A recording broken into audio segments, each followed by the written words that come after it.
Hello everyone, welcome back to my another mini blog. তো তোমরা সবাই কেমন আছো? আই হোপ তোমরা সবাই খুব ভালো আছো। চলো আজকে চিকেন কষা রেসিপি নিয়ে চলে এসেছি।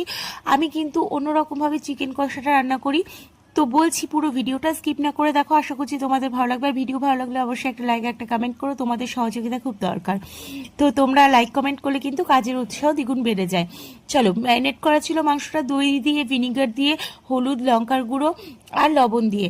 তো পেঁয়াজ ভাজা হয়ে গেছে, ফোড়নে দিয়েছি শুকনো লঙ্কা, তেজপাতা আর গরম মশলা, গোটা গরম মশলা। তো চলো ভালো করে মাংসটাকে এবার কষিয়ে নিই। এর মধ্যে আদা রসুন পেঁয়াজ আর টমেটো বাটাও দিয়ে দিয়েছি।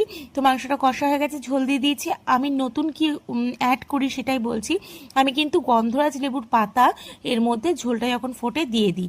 তাতে কি হয়, তাতে কিন্তু গন্ধটা খুব সুন্দর বেরোয় আর খেতেও খুব টেস্ট হয়। এদিকে কিন্তু কুমড়ো শাক রান্না হচ্ছে। চলো আজকে আমার এই অবধি ব্লগ, অন্য কোনোদিন নতুন কোনো ব্লগ নিয়ে হাজির হয়ে যাবো। তোমরা সবাই খুব ভালো থেকো, সুস্থ থেকো, সাবধানে থেকো, আমার ভিডিও দেখতে থাকো।